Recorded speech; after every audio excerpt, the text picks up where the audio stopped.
What's up, guys? My name is Brendan. I'm Dalton. Welcome to the Workbench Podcast, Episode 2.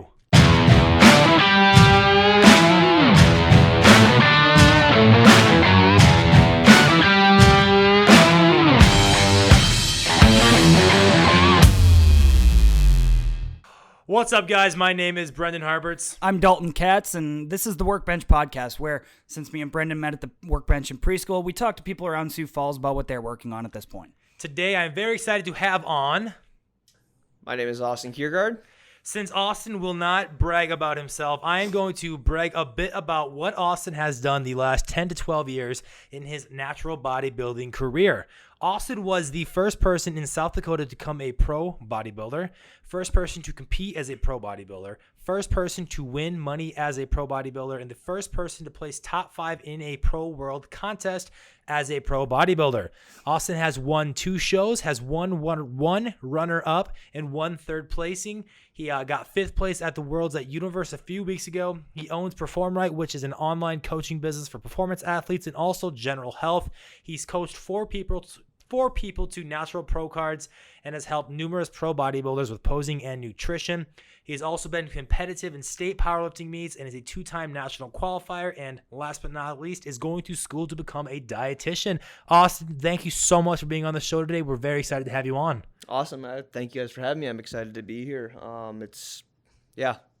You kind of hear things in the last 10 to 12 years and going through that list, it's kind of like, oh man, where'd the time go? So, you have that was hard to get out. You have a lot of stuff on there. Kind of like, oh yeah, that was a thing that happened. I was going to say, I want to see Brendan try that again. No, that was way too hard. I can really talk about stuttering anyways. No, but seriously, thanks for having me on. I love Absolutely. doing podcasts. I love being here. So Yeah, and so I guess just to kind of explain how we all know each other here, I guess, AK, Austin, we like to refer him to as Dad sometimes. He used to be my old boss, and I guess Brendan's old boss at Great Life here in town. And he's been working on some things lately that we wanted to bring him on and talk about here for a little while. Yeah, Austin was the guy that hired me at Great Life. I heard last episode, both Dalton and I talking about Great Life.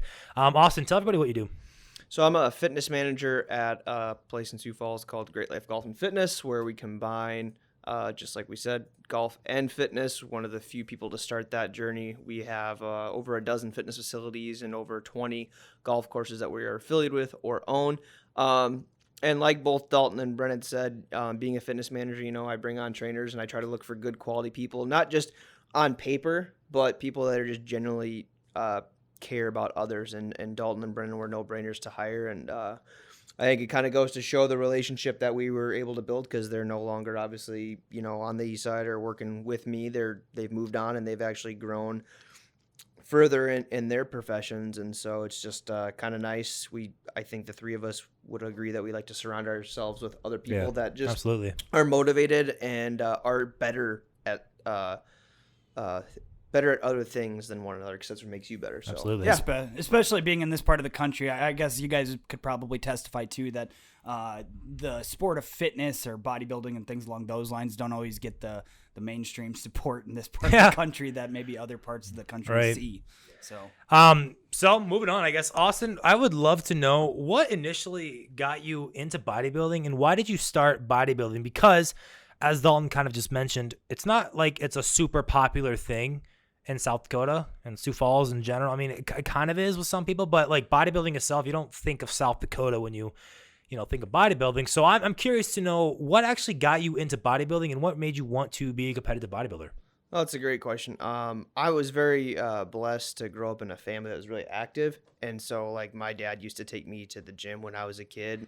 He would work out. I would just kind of be there doing my own thing, and he would show me exercises. But then, he talked about bodybuilding, and he showed me a few different magazines. And so it kind of got to be a thing where as I would get older, I'd go to the local, drugstore or whatever and buy some magazines, and I try to pull some workouts. And then I bet they were very well written. Oh yeah, I bet they weren't bro splits at all. No, and that was a lot of the times where it was mainly just pictures and like workouts. There wasn't even a lot of like articles at that point, like about nutrition. It was just before Weeder had really, Joe Weeder had really monetized the industry, I suppose. Yeah, before the advice really started coming out, because a lot of people just wanted to see, and like that was our social media at the time, right? So you wanted to see how people were doing at shows. You had to buy the magazines or at least look at them in the stores. So Yeah, I would do that, and then that would lead me up to like middle school and high school when I started actually getting more serious into weightlifting, and then I started seeing like I was a wrestler, so I was seeing a lot of physiological changes in my body going from trying to gain weight for football, lose weight. So I kind of had started to see a lot of that stuff that you see in bodybuilding, off season and contest and whatnot. But then I didn't know natural bodybuilding was a thing, and I had met a natural bodybuilder once, and we kind of just happened to be in the same area, and we were working out together.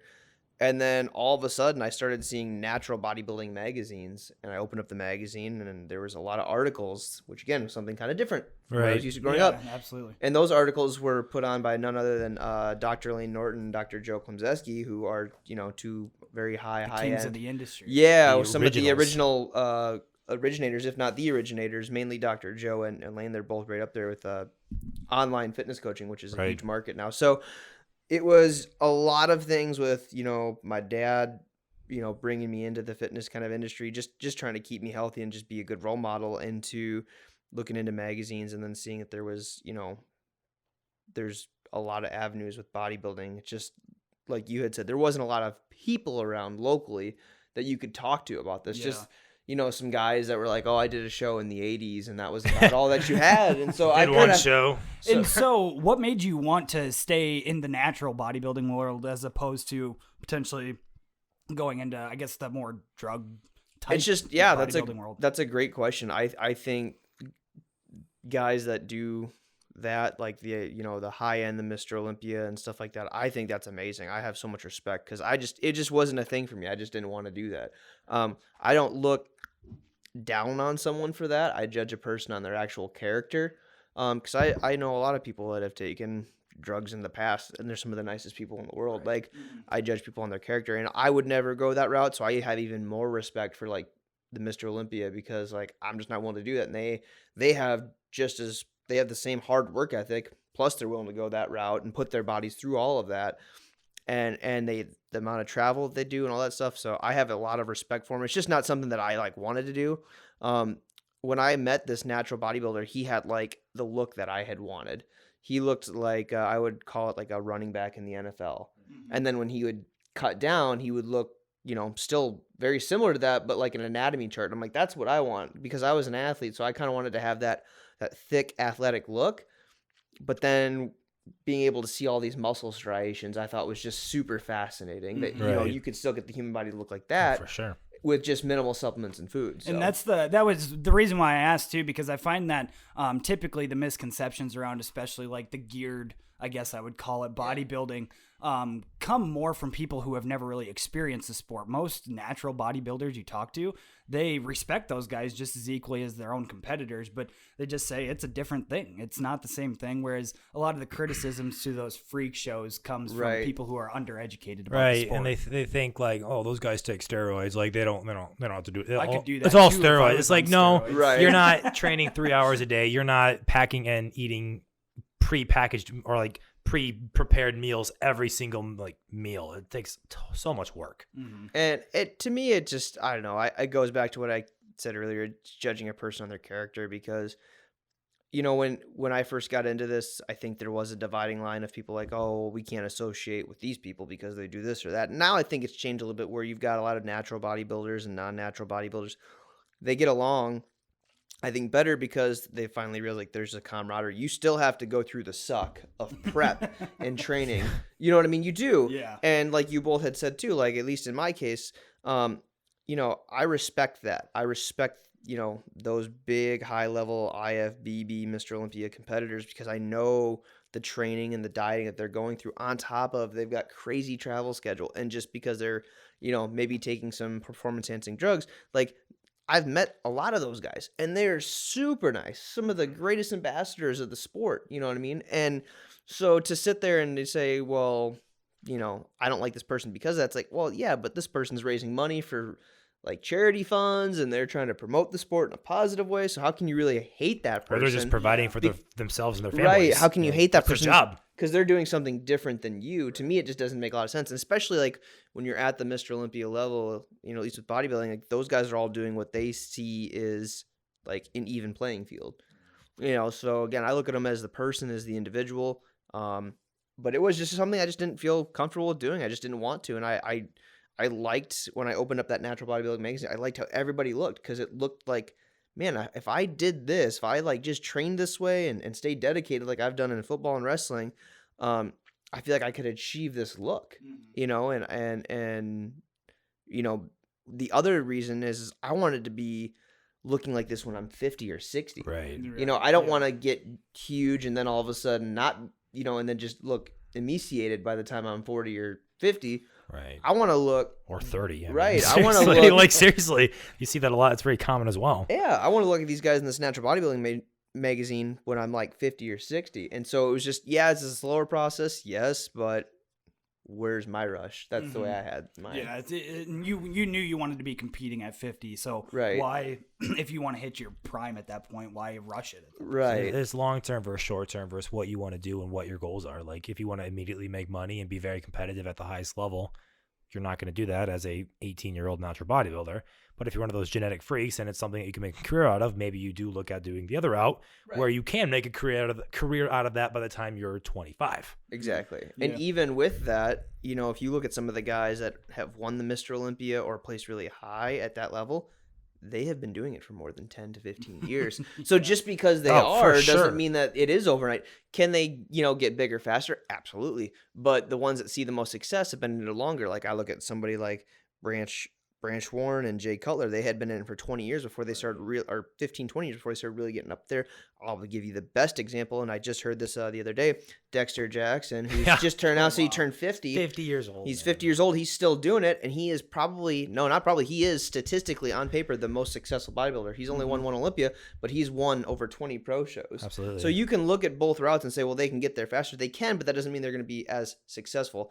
Bodybuilding as a whole is a very patient game. And so for me, like Dalton was saying, like, I wanted to still look this way when I'm 50. And I still want to train hard, so I got to make sure I take care of my body now. Yeah. Well, and I guess not to reroute us, but kind of along the similar lines, and maybe a silly question, but I guess, did your interest in bodybuilding coming up and all of the actions that you took, you know, for different sports and things along those lines, did that influence your career choice and have a say in kind of what you wanted to get into after high school, college, whatever that might be? That's a great question. And yeah, it did, because I had actually taken a athletic scholarship. I was going to go play football and probably wrestle as well. Since I was already on a scholarship for football, I had got invited to, you know, join in on the wrestling team as well when I talked to their coach. And so I had gotten there and I saw a lot of athletes, a lot of their star athletes get injured right away in practice. And I was like, man, if this happens, I don't know if I'd be able to do bodybuilding, because I don't know if I'd be able to train the same way. Right. I hadn't even done a show yet, but that's where my mind was. And I was like, man, my whole life has just been like football and wrestling and this. And so I was like, I would just like to see what it's like to just train and then maybe see what like real dieting is. Because, you know, I didn't really have a good grasp of what dieting was. I just was eating multiple times a day, and I ate more to gain weight and ate less to lose weight. And then not eating at all when wrestling season came. Seriously. And you obviously wanted to go to where all the money was, the natural bodybuilding. yeah, because there's a lot of money in that. That's actually a good segue into our next part here. So you've been doing this for a long time, 12 years now, being a competitive bodybuilder, right? Your first show was when you were how old? I was 18. You're currently 30 then? Yep. So where was your first show? First show was in Sleepy Eye, Minnesota. How'd you do? I won, but I'm going to put a little but there. It was meant for a first-timer show, so there was only, I think, 3 of us at the time. Did they all suck besides you? I was fortunate enough to win. We'll put it that way. I was fortunate enough to win. We'll put it that way. And so I knew what it was. I don't think they're going to watch this, Austin. No worries. I knew what it was going into it. I mean, they advertised this. If you're first-time competitors, be a great show for you to do. So I went. And then Did you diet yourself? I did. I prepped myself. Wow. I just asked advice. And then he had another show a few months later to come back. And then I think he had 5 or 6 athletes. So I did that one. But I had kind of had a show lined up in mind. And there was a natural show in Minnetonka, Minnesota. And that one had, so I was 18. That one actually had a teen class. And that was kind of cool because you don't really see that nowadays anymore. And that had a class of 5, which is pretty big for like high school kids in bodybuilding. Well, yeah. That's very big, yeah. I don't think we could get that turnout today. No, I don't think we could, because I've judged a lot of shows and there's never a teen. Mm-hmm. There might be what they call a junior. So it's someone like 20 kind of, and it's their first time competing. But like I haven't seen a high school kid in probably 6 years, like actually compete in a teen division. Right. I've seen like a high school kid just jump into like novice. I don't even think open. they have teen divisions anymore, do they? Like they just have novice, don't they? Basically, yeah, because there's not enough teens that are Right. are doing it, at least at the natural level. So And so maybe you can provide some insight on this, but why do you think that maybe is, especially with the rise in popularity of fitness, bodybuilding, powerlifting, things along those lines in social media?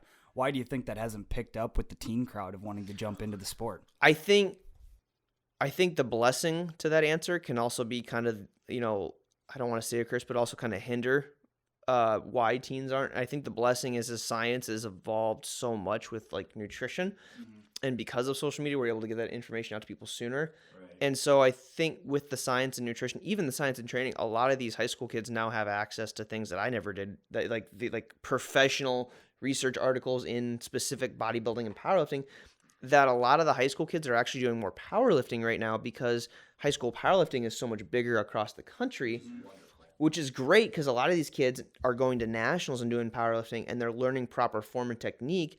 And so I think that has made a big shift away from bodybuilding. However, when those kids get done with high school, a lot of them don't, go on to continue doing powerlifting. A lot of them tend to kind of switch to trying bodybuilding because now they're not in high school anymore, so they can jump into like the novice. I've seen that transition a lot. Well, and I was just about to ask, actually. I mean, we both know that you have some experience in powerlifting yourself, a state record holder in the deadlift and bench press as well.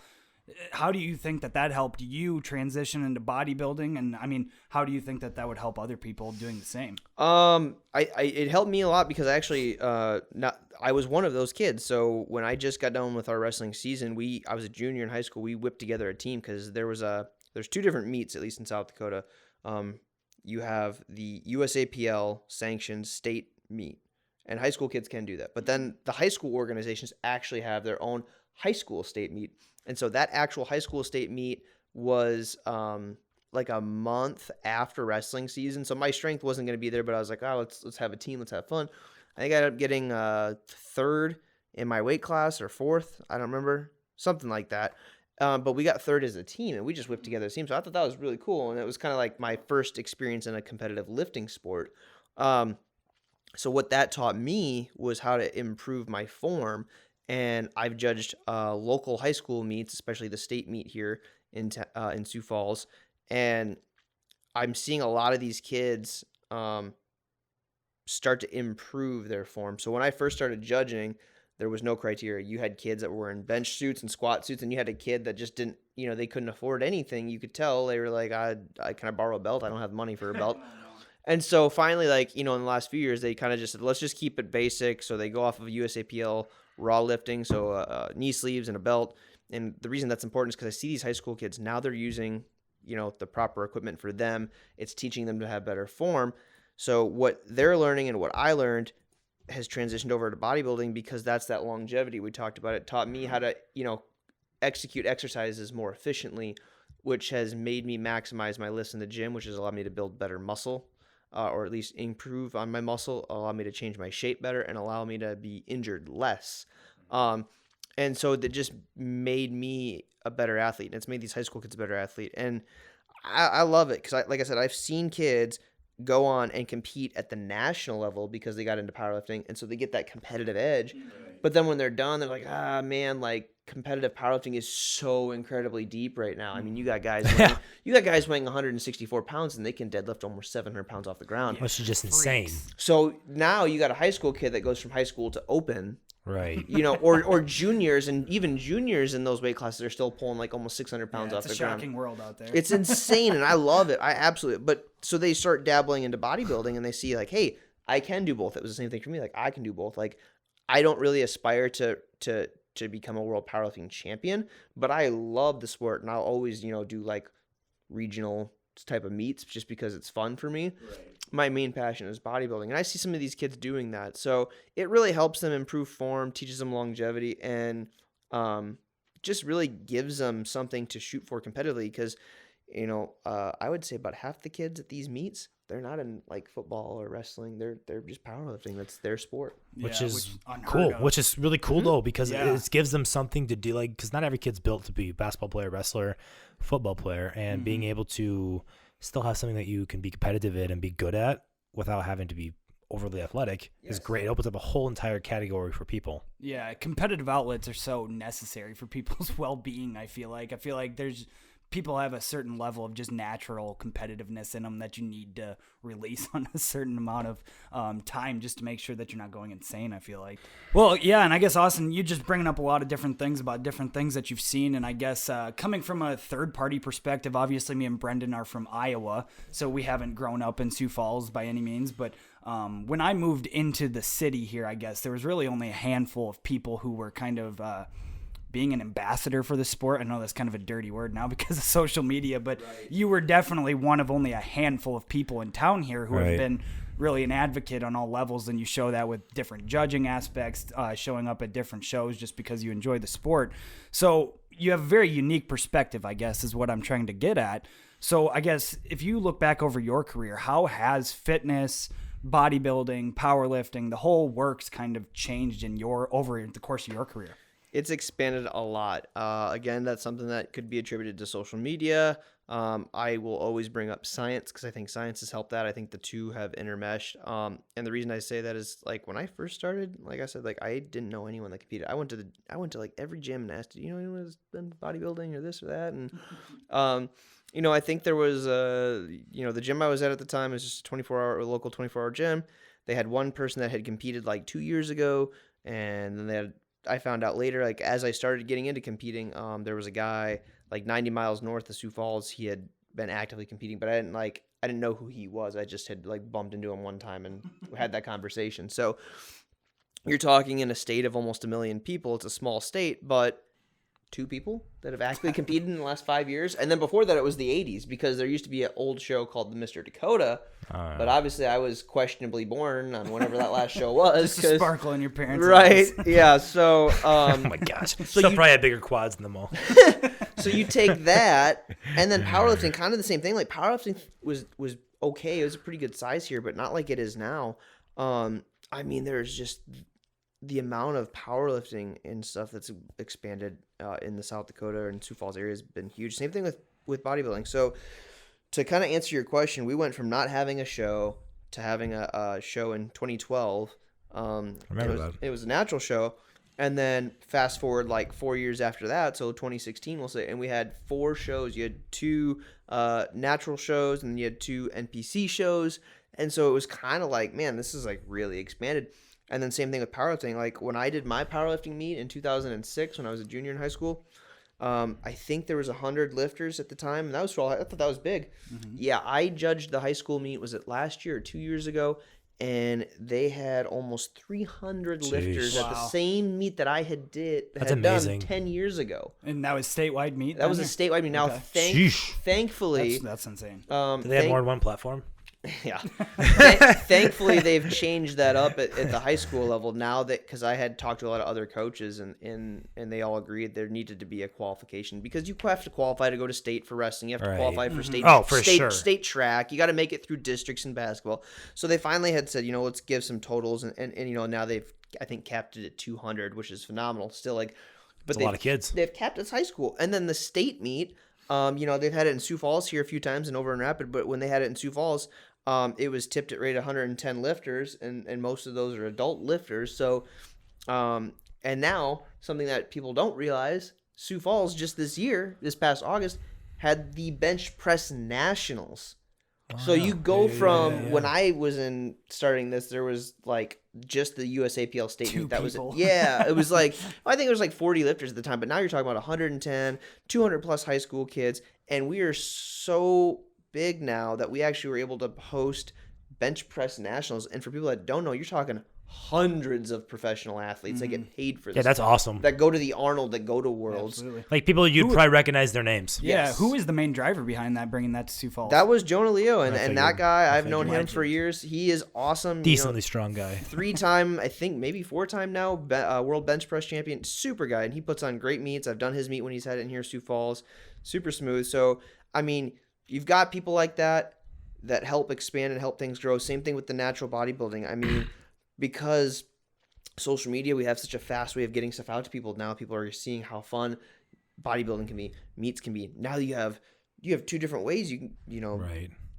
you can do two different sports that kind of tie into each other. You got a lot of hybrid athletes.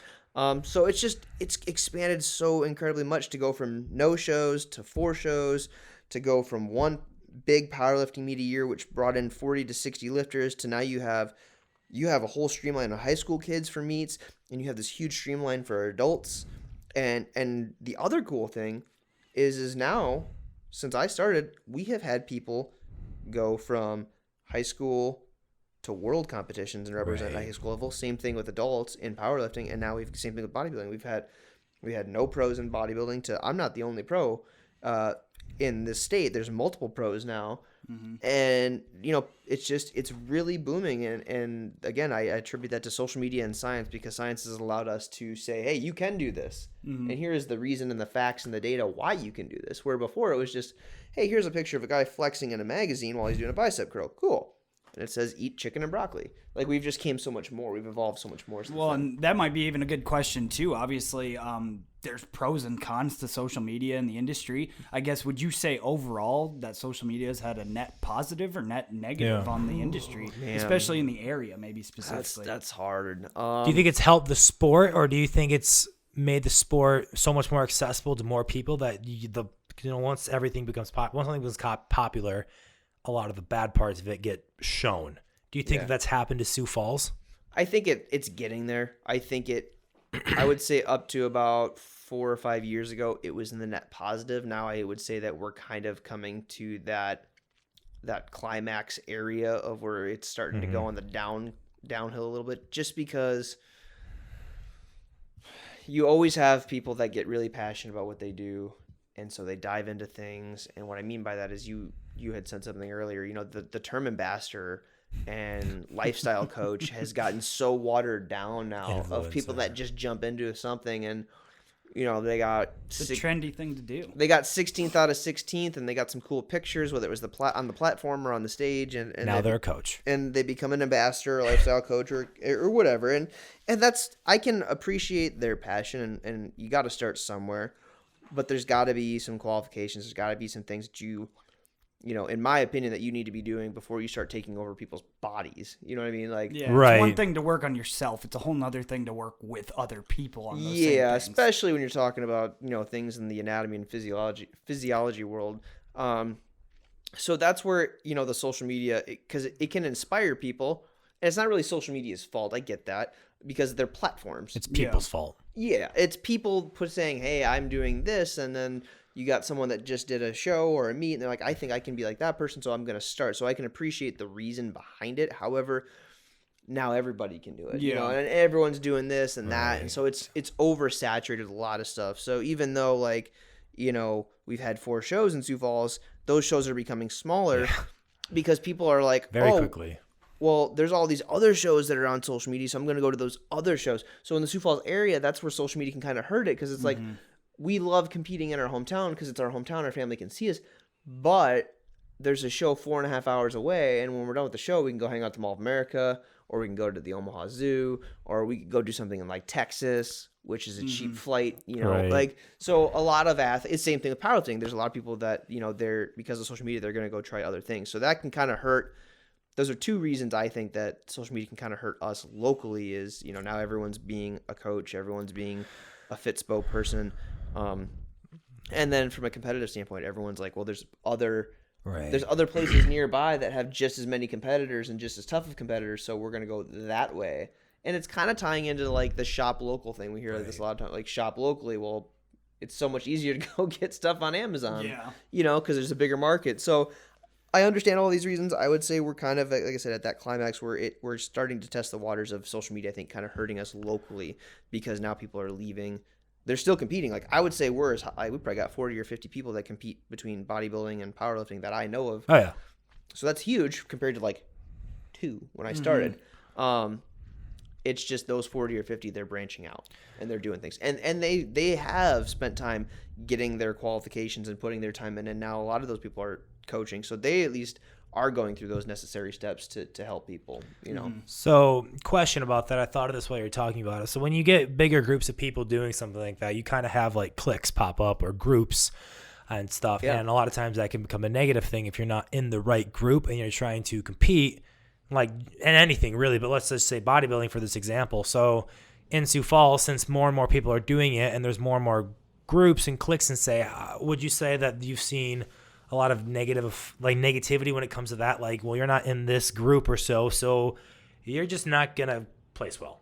Do you ever see stuff like that in Sioux Falls? Yeah, you always have politics with sports. I mean, I've seen politics in bodybuilding. Obviously, I've seen politics in powerlifting. I've seen politics in football and basketball. There's politics everywhere. Even at the local high school level, I've seen politics in just football and basketball. You know what I mean? Like, I know sucks, you guys but have, it's inevitable. well, I mean, perfect example. I mean, you got people, oh, well, if you've got this last name, you know, you're either blessed or you're cursed. That's Iowa. I mean, that's Rock Valley. Our town of 3,000 people. It was, so you're either blessed or you're cursed. Well, so anyways, yeah, I've seen that. Not as prevalent as other areas that I've traveled to, but I've seen it. You know, I would say maybe it's because there's 40, 50 athletes that do powerlifting or bodybuilding. It is a smaller niche, and we are a smaller state that, you know, I feel like it's more segregated. Like I feel like a lot of those groups in Sioux Falls know each other, and they all have some sort of respect for each other. But it's not like those 40 or 50 are all conjuring together and like, hey, we're all best friends, you know what I mean? Like kind of a thing. You know, maybe that's a good thing in some parts, because that way you have some sort of diversity with the competitors. Yeah, and I was going to say, we've even seen it in different gyms popping up around town. We have Great Life. That's kind of the one-size-fits-all, that kind of for everybody type commercial type gym, I guess. But you do have your more specialized type CrossFit boxes. Yeah. You see some powerlifting gyms going up with our buddy Zealand. You know, he's been really trying to push flex up there. So, I mean, there's pros and cons to it all. And I guess that was a question I was going to ask you, because I keep kind of one foot inside the strength conditioning world. It's kind of my first background, I guess. And one of the things that has been really popular and trendy talking in that community is, how do we increase our relevance, or I guess convey our importance to the organization? Because a lot of strength and conditioning coaches are having trouble getting paid more by universities because they don't see the utility.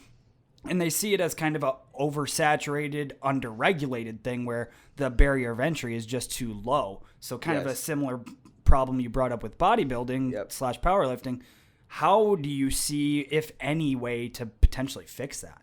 In the strength and conditioning world, you mean? Either or. I mean, just how do you kind of not like become a gatekeeper for bodybuilding, but how do you kind of make it so that it's not just anybody and everybody can be a coach, and everybody can just compete right away? Because you don't want to like be like, well, you haven't been doing this for 5 years, you can't compete. Lost, beat it. But how do you, like, let's say someone comes up to you and they aren't ready to compete. What do you tell them? I tell them they're not ready to compete. All right, fair enough. I actually get in trouble with that quite a bit. But I mean, the hard truth is better than getting, than just absolutely being so disappointed with how you look on stage. I've had people super upset with me that I said that with the show that you want to do, you're just not ready for, and they've been like, well, I've been training for this and I want to do it. And it's like, okay, well then we need to reassess your goals. Is your goal to bring your best on stage, or is your goal just to get on stage? Do you want to get a trophy, or do you want to actually win the trophy? Well, and there's two differences. There are people that are like, I just want to get on stage. If that's the case, that's fine, but then don't be upset with where you place, because you could have placed better if you would have allowed yourself more time. So to answer your question, we could always talk about you need more certifications, you need more of this, but also as we're seeing, like, a lot of people are getting so burnt out of collecting college debt where they're like, well, I don't really need this, which hinders that, right? Mm-hmm. Especially in the strength and conditioning. Like, well, yeah, I want to be a strength and conditioning coach, but for a fourth of the price, I could become a personal trainer and go get other certifications. Yeah. Like, I deal with that all the time. I do interviews with kids that come out of college that have a 4-year degree in exercise science, and they're like, I want to do this, but you have trainers that don't have the same degree, but they're certified. And we have people that, we require people to have a degree, but my point is like, you have people that don't have an exercise science degree, but they're certified, and they're doing this, and then you have someone that's a certified strength and conditioning coach, 4-year degree, and they want to do training. So I think, like, my point is literally me and Dalton. It is. That's but me and Dalton. I've been doing this for a long time. I've interviewed a lot of people. I see it all the time, and so it's kind of like, my point to that is we could put a lot more regulation. I think there should be a lot more, regulation with it. But I don't know if certifications and more degrees is necessarily the right answer. I think certifications at the very least, and a national accredited one that forces you. This is where the difference of it. They force you to do continuing education, not just you pay $100, you're certified, green crayon, that's good. See you in 10 years. CrossFit. Right. Well, but at the same time, like somebody that or some organization's going to require you to continuously improve. One thing that I would be a big proponent of was whether it's strength and conditioning, becoming a natural or becoming a prep coach or whatever, a trainer, is instead of getting CEUs where a lot of them are like online, I would like to see every year. So if you become a strength and conditioning, you have to attend a clinic or a camp every year. Not like every two, it's every year. I like that. Because it's more hands-on, it's more education. So why would that make things more difficult? Travel, cost, dedication. It would be basically like once a year you're going to go to school for like 4 days. It's going to be like 10-hour days for 4 days. You're going to be busting your butt. You have to put some effort in. You got to put some effort in. You have to be certified at the very least to attend these things. Like it's a special kind of invite type of thing. And I think maybe more of these strength and conditioning coaches would get more respect for that because they could tie it in with their universities. The universities kind of control what's going on there. It just kind of standardizes a little bit more education. But again, I mean, we always have people that try to find loopholes. So, you just... Or they're just going to ignore it and not do it. Yeah, you're always going to deal with the saturation problems, unfortunately. But I think standardizing some form of education, and we're getting there. A lot of people are becoming inspired, like myself, like going back to school and going for another degree. It's just my biggest thing is if you're someone that wants to excel as a strength coach, because there's a gray area here, and I know Dalton will agree with me because we've had a lot of conversations about this.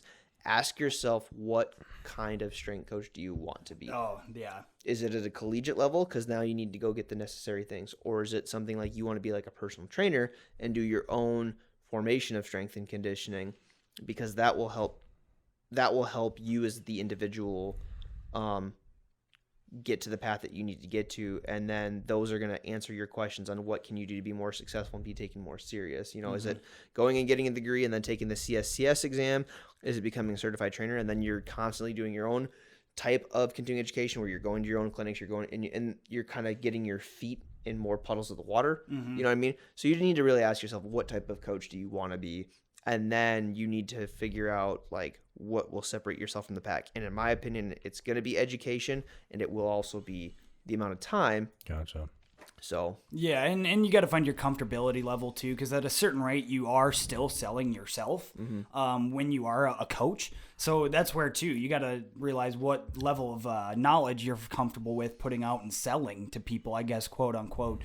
And that's where I guess it kind of gets hard too, because I guess I would say us three probably err on the side of probably almost too much education. We probably overthink stuff, but there's obviously people on the way opposite end of the spectrum that as soon as they learn the proper form of an overhead dumbbell press, all right, well, I'm coaching people now. Here's your workouts. I'll give them to every single person that asks for them, no matter what their goals are. Exactly.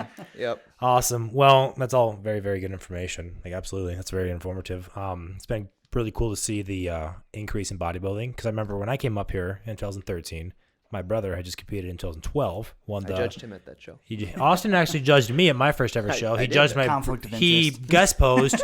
Yeah, it's funny. I knew who Austin was since like 2011. So that literally goes to show that I've known that Austin literally is an OG of bodybuilding in Sioux Falls. Oh, yeah, I knew who Austin was way before I knew Austin. Yeah, because we had met you through Jordan Miller. Jordan or Max Muscle. I don't know. I just knew you, and I think I followed your page because I saw you guest pose at the show my brothers Max did. Muscle forever as well. Yes, that was that's another true. reason I knew you. Yes. So Austin is literally an OG, which actually super old. Goes right well into my next question. So Austin, 2 weeks ago, right? You just got fifth in the world in the Natural Universe. Natural It's Universe. a big deal for people who That's don't know. incredible. By the way, he looked insane. If you have not yet, I will throw some photos on here so you can see how incredible he looked. I actually, if you see us on camera right now, I actually compare to him in size. Absolutely. Since Absolutely. He's very small right now compared to what he walks around at. Yeah. But what is it like to be competitive at the natural or at the highest state of natural bodybuilding? And I want you to talk about the awful parts of it. It's a different level. So I know I bring up powerlifting, but the mindset can be equated to both, and I like talking about both.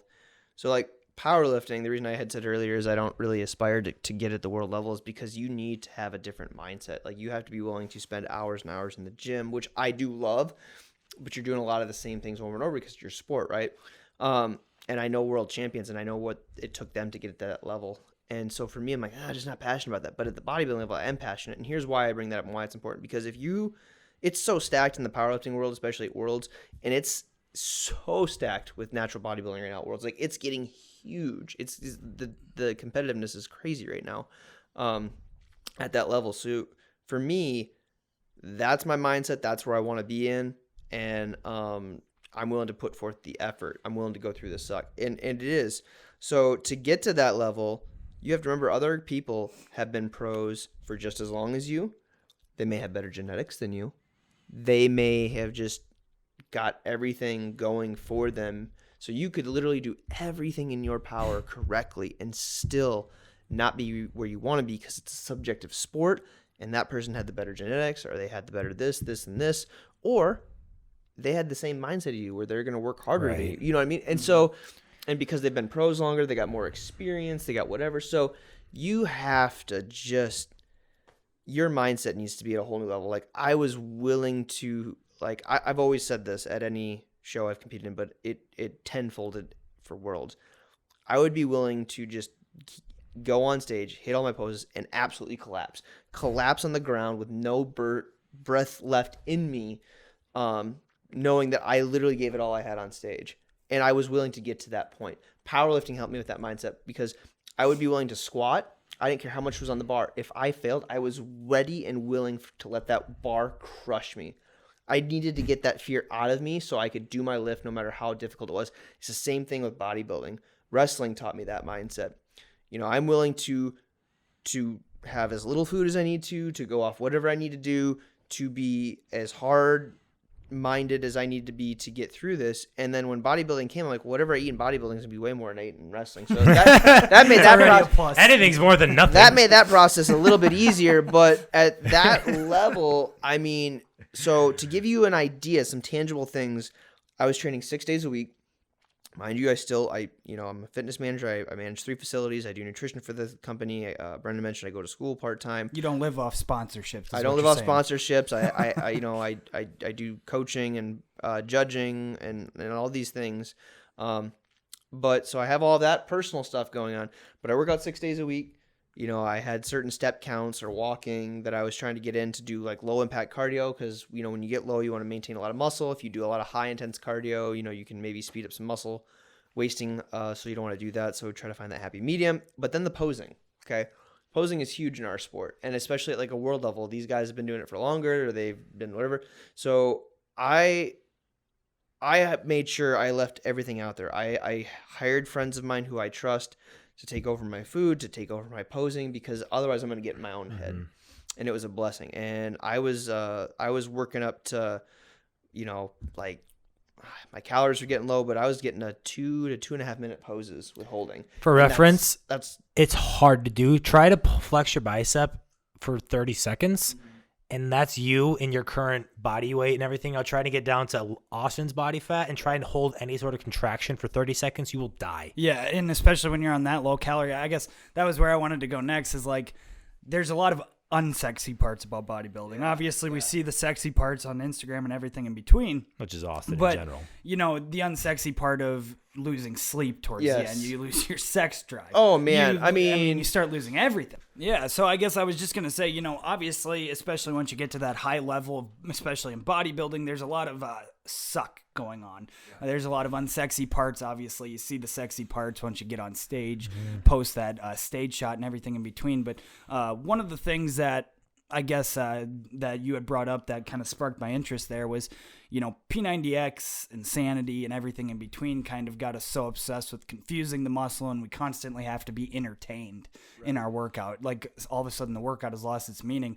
I guess what kind of mindset or what did it take for you to convince yourself that, you know, sometimes obviously you're doing variations, but sometimes the repetitive motions, the repetitive day after day grind of it all, I guess what mindset did you have to get in, and how did you convince yourself that was the path to get there? If I didn't, somebody else would. There you go. That's fair. Simple enough. I like that. No, I'll expand on that. I've always had the mindset that if I don't do this, someone else is going to, and to watch somebody else achieve what I want is sickening. I grew up with a learning disability. I had 100 mini seizures a day on average. Like they hooked me up to a sleeping machine, and I had 4 seizures within that time frame right there. So based off of that time frame times 24 hours, it was like 96 seizures a day. Small, quick ones. And so it was very frustrating because we didn't find that out until later. So I was always studying harder and not understanding why my grades weren't reflecting my studying.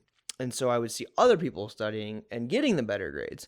So in my mind, I'm okay now. I've gotten everything taken care of and whatever. But when I started getting ready for bodybuilding and training, it's still in the back of my head. Like I'm training hard, but yet someone else could be maybe not training as hard, or they're trying to match me, and they're trying to take what I want. And just saying that already irritates me to no end. And so there's times where mentally, like, I'm not even gonna lie, I do not want to hold a pose for 2.5 minutes. But guess what? If I do it, I highly doubt somebody else on stage next to me was willing to hold a pose, and not just a pose, multiple poses for 2.5 minutes. The poses. When they're eating like 130 grams of carbs and training 6 days a week and trying to juggle all life. Like, I highly doubt a lot of people are doing that. There might be some, but not many. And if that's the case, if I still can't beat them with trying to do 2.5 minute poses, I'm going to make sure if I have that little voice in the back of my head saying, it's okay to back off this set. No, I'm going to go do 10 more. Because somebody else might do 10 more, and they're going to try to take what I want. And as soon as you succumb to that first little voice, it gets easier. When the second one comes, then you're done. Yeah. Yep. And so just that's just how my mindset's been a lot in my life. It's just, I came up with my own motto. I used to hear the saying, like, train like a champion, and that just pissed me off. I'm like, why would I train like a champion? I want to be a champion. So, when I started getting into this, I was like, I want to train. I train to be a champion. So I always, when I'm sulking or feeling sorry for myself, I said in my head, like, train to be a champion. Like, don't train to be like somebody. My mother said something to me that stuck with me my entire life. She said, never be a follower, always be a leader. And so it all ties into that mindset, like going through the repetitiveness of, you got to do food prep, you got to get to the gym, you got to get your steps in, you got to pose. And then on top of that, you have all of your life stuff. You got work things due, you got, assignments coming up, and so I've just always had the mindset, if I don't do this, somebody else will. And the moment I see somebody else take something that I want, it's going to piss me off. And there's people that I have seen get what I want, and I know they didn't put in the work. I know they didn't get the effort. And that goes back to what we talked to, whether it was politics or maybe it was, from a bodybuilding, maybe they just had better genetics. And I've learned to accept that a little bit better because I understand I can't do that. I can't do anything when it comes to genetics, but I will always make sure, whether it's prep or whatever, that I will not allow someone to work harder than me.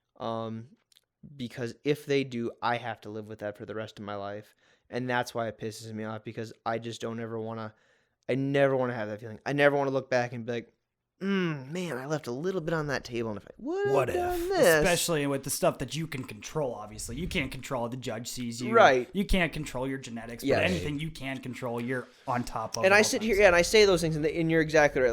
Like it's different. I can sit here and say, if someone tries to take what I want, it's going to piss me off. I understand that if it comes to bodybuilding and someone beats me, I get it because it's a subjective sport. They beat me off of something, but I will make sure that they did not pose harder than me. They did not train harder than me, that they did not do their daily life harder than me. Now, you got these people who are like, well, you got to work harder, or you got to work smarter, not harder. Well, you need both. I want to be smart and I want to work hard. I don't want it to be like, oh, I'm going to try to find the easiest way around. No. I'm going to find the way that's going to best suit me for my goals. And if that means I have to work harder than you, then that's just going to make my journey much more sweeter, because I know that I put in more effort than you did. Mm-hmm. Absolutely. And so it doesn't matter where I place at that point. Mm-hmm. Love it. It's awesome. So you're a very competitive bodybuilder, obviously. You're also a very good coach, and he's coached me for a long time now. Coached me to getting second place at my third show ever, 1 point away from becoming a pro. You've coached 4 people to actually become pros. Yep. So, and numerous other people that have gotten top 5, top 3. He's a very good coach. I want you to talk a bit about what are the pros of being a coach, and also what are the negatives or the cons of being a coach in this industry. The pros are definitely just the people you meet, the lifestyle changes that you can help, guide them, because ultimately, coaches in any sport, like for some reason, there's a lot of coaches, they put themselves on a high pedestal, and without the athletes, coaches would mean nothing. So first off, I want to say, like, being a coach is awesome because we get to guide these athletes on their journey. These athletes choose to work with us. So there's a lot of trust that goes into choosing to coach. Absolutely. So that's a blessing to be able to help people and see the transformations. Like, it's so awesome to see people lose 20, 30, 40 pounds. And not only that, they're literally in the best shape of their life on stage or on the platform, and they just crushed a PR, or they just, got their pro card, or they just did their first pro show, or whatever. To be able to help someone with that, especially somebody that grew up with a learning disability and was told that he was average his entire life. To me, that's a blessing that people are willing to trust me to help guide them on their journey. Some cons, everybody nowadays can be a coach, unfortunately. And that goes back to the regulation stuff.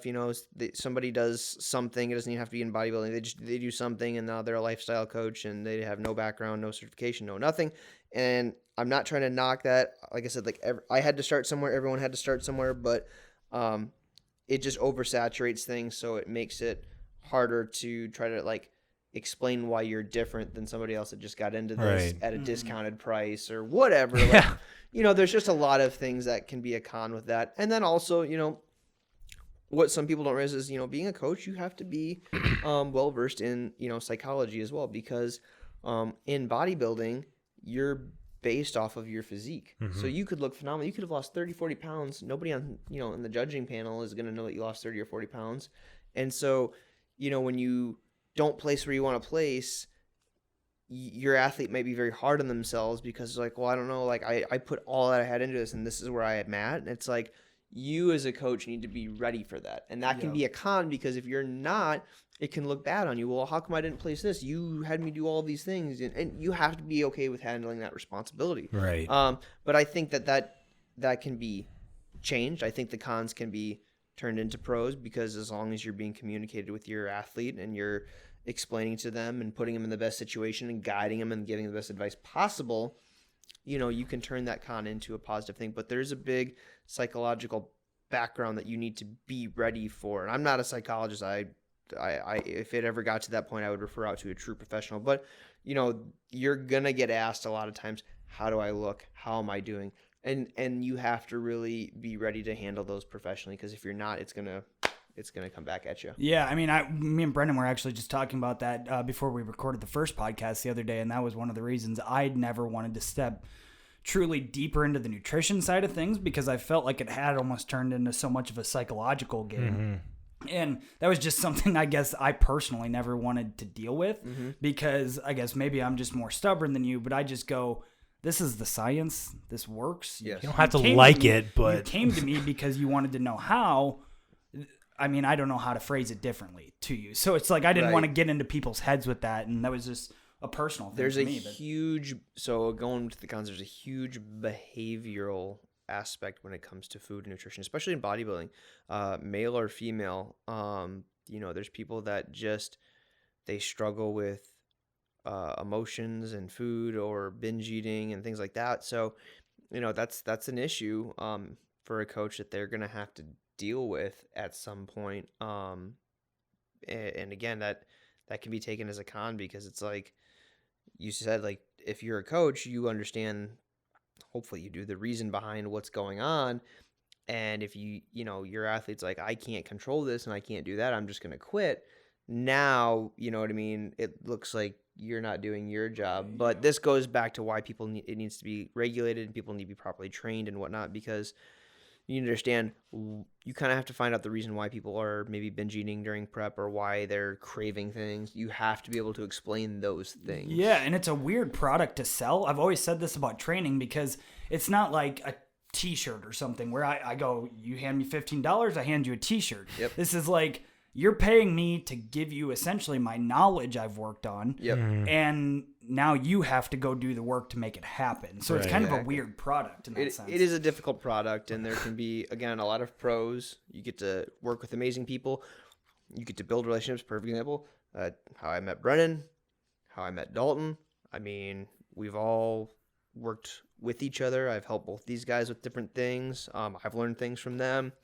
So there's a blessing to being a coach because you get to meet people like these two and help these people. But again, Thanks, Dad. but yeah, Thanks, man. But there's Appreciate that. but there's gonna be cons because people may want to quit. They may not like your process. They may not like your way of thinking. They may not like your style. Their best friend could have just became a coach, and so it's more cost effective to go to them. And so my point to that is there's a lot of things. Like there could be high turnover rate if you're not doing your job correctly, not being a good coach. It could be high turnover rate. There could be just psychological things that you are not prepared for and you don't know how to handle, and it makes you look unprofessional and at what you do. So, you really need to make sure that you know what you're doing as far as being educated, how to handle and working with people. It can be frustrating. You could do also everything right, and people could just say, you know what, this just isn't for me. Yeah. It's been a great prep, but I'm 2 weeks out. I'm gonna go eat some nachos. And that can happen, and so that can be a con as well because you may, and that's where again communication is important. You may realize as a coach that like, hey, you only have 2 weeks, like you can do this. Well, if you want it more than they do, that should tell you enough as is. But what are you gonna do now? Again, like, are you going to let that relationship end that way? Are you going to, say, hey, like if that's the case, that's fine. Here's what we need to do. Because I know a lot of coaches would give a different answer on that topic where it's like, oh, if they're going to quit, then I'm just going to let them be. I struggle with that personally. Like if someone just decides they don't want to finish the journey, I still want to at least help them afterwards just to make sure that they're okay mentally. At least they get back to their starting state. Yeah, absolutely. In a healthy way. If you decide that that's not what you want to do, that's fine. That I don't judge you any less or more. I just want to make sure that we're able to finish this journey safely so that on a somewhat positive note. Yeah, so I can set you up for success. That way, again, like if you're not doing the show, you're not going to create a bad relationship with food or a bad relationship with the gym. Like I want you to have a positive experience regardless whether you get on the stage or the platform or not. Like there's nothing wrong with, like I'm sure you've seen this a lot with people is, getting to that 8 weeks out point and someone's like, this just isn't for me. I can't function. I'm doing, my job's getting affected, my family life. Absolutely. And then, I have someone like Austin who luckily will be like, okay, let's get you back to a healthier starting point and let's just work on lifestyle nutrition instead of, because not everything has to be contest prep. Right. When it comes to what you help with people, you shouldn't always be prepping for your next show. Yep. You should be, after you prep for your show, you should be prepping for life. Yes. Yeah. And I think that's a testament to just kind of who you are as a right. coach. Because not every coach cares about that. Yeah. Which is scary. You genuinely care about the person you're working with. Like you said, it's a privilege. And I guess it kind of brings up another question I wanted to ask you because, with responsibly taking care of people's, especially preps where you're going to the extreme like that, there's a lot of continuing education. Like you said, in the last 10 to 12 years, the science on this sport has exploded. Everything around it has exploded. How do you have any methods or how do you go about keeping yourself educated on the most up-to-date or cutting-edge topics? I try to find stuff that I know is coming from true research and non-biased opinions, because even in science and research, you have something called bias, so you can have your research be swayed to the answer that you want, right?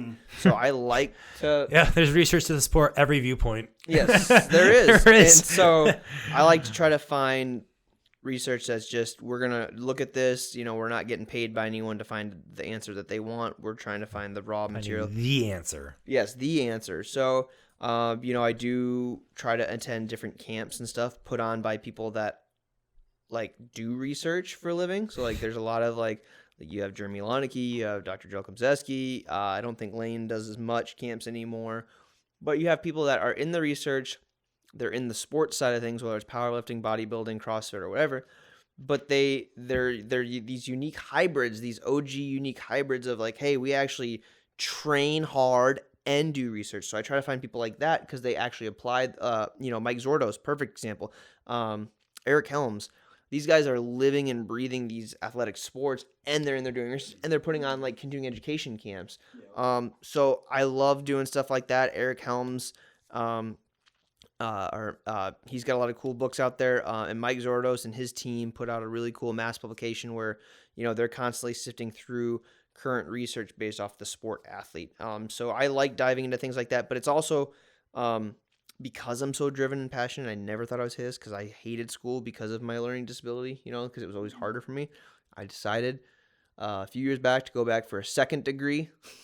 I was going to say, I wanted to ask, why did you do that? Because I'm obsessed with learning and I wanted to separate myself. I don't want to just be a certified person. I wanted to just expand more. There's things that I can't get through the certifications that I can get in school. However, there's a lot of stuff I can't get from college that I can get in the real world. A lot. So it's just for me, I wanted to be different. I wanted to become a dietitian. I'm going part-time, so it's going to take me a lot longer, which is why I keep making the faces that I make. But I know Didn't even notice. I know it's going to be worth it in the end, and I'm getting to a point where it's, I'm really enjoying the things that I'm learning because I'm fortunate enough that I can kind of do both. So now it's like, oh, I'm learning this, and now I can apply it instantly. Rather than when you go to college the first time around, it's like learn. Like, why am I going to use this? Where am I going to learn this from? Well, I get to apply it almost every day. Yeah. So that's my way. However, I've asked myself what kind of coach I want to be. So anyone watching or listening, you need to ask yourself, if you're going to go to school to be a coach, in strength coach, nutrition coach, whatever, ask yourself if it's worth the debt. Ask yourself if it's worth going through the process, because if it is, do it. Yeah. However, if you're doing this because you think it's cool because you get to see the pictures on social media of this person who is a dietitian and a bodybuilder, be cautious because they had a purpose of why they did that. If you start doing that, is it really worth diving in and getting the debt and doing these things? So for me, continuing education is, I'm fortunate to be around a lot of people that hold PhDs, that are dietitians, that live and breathe both powerlifting, bodybuilding, and the research. And so it took me a while because I knew that's what I wanted, but I found that group and they've inspired me to continue to want to learn and be better and not just go through cookie cut methods, like actually go through the deep stuff. So. Absolutely. Well, yeah. And I guess considering everything that we've talked about today, everything from the social media to all the bodybuilding, all of your coaching stuff, what's next for AK? I mean, what do you got going on right now? I know you just competed. Take us through your mindset of what's next for you. What next for me? To finish school. I've got probably about part-time 2.5 years left. So that's really the biggest thing. I'm going to take the mindset I've had in football and wrestling, especially in bodybuilding. I'm going to continue to apply that same mindset through life. And really it's just to expand and become a better manager. We at Great Life have developed a nutrition department, which is a brand new thing in 2019. And we're going to really unroll that in 2020. So that's exciting. So my focus is to get that thing running on all cylinders and just finish school. It's been a pretty blessed year with the competition season. My wife and I, she did 5 shows this year. I did 4 pro shows, 4 shows this year. And, so it's just crazy to think like we were able to get through all that. So I know I can finish these last 2.5 years strong if I can get through all of that. And so I'm excited to see where things go from here, professionally with work and school. Because within this year, I've been fortunate enough to surround myself with a lot of people, like the guys in the magazine, like Dr. Norton and Dr. Joe. Like, I can't believe I can say this right here now, but I have grown close with those guys where I can text them a question and usually within the day they'll respond back. And to me, that's just a blessing because it's like these guys live and breathe and they're OGs. And the fact that I can reach out to them as mentors and just ask some advice and they're willing to, give that back is huge. And it motivates me to want to finish this journey that I'm on with school. Yeah, absolutely. So. And I'm sure that we'll all be following along. We'll probably have absolutely. You back. But yeah, I guess since unfortunately we can't talk forever, yeah. We probably should wrap this up with you here today. So I guess before we do let them go, Austin, where can they find you? Where should they reach out to you if they have training questions, if they want to sign up at Great Life or anything in between? Yeah, if you want to sign up at Great Life, come to the east side of Sioux Falls. I oversee Willow Run, 10th Street over There's a Taco John's there, and then Village by a Bagel Boy if you're local. Otherwise, you can find me on Facebook, Austin Kjergaard, Instagram, Perform Right, or you can go to performright.com. It'll shoot me an email, and we can link up. Even if you just go to the website, we can link up. Even if it's a Great Life question, you can reach out to me through there if you need to, and we can meet at a Great Life facility. However, but performright.com, Perform Right on Instagram, Austin Kjergaard via Facebook, or just stop into a Great Life facility and ask for the Goofy Short Manager. and for they'll probably direct you somewhere. And for those that can't see him on camera, Perform Right is Perform RITE. All right, well, thanks so much for being with us, Austin. We appreciate it. You're the man, Austin. Thank you. Thank you guys very much. Thanks, kids. Yeah, your mic literally cut out about 8 seconds ago.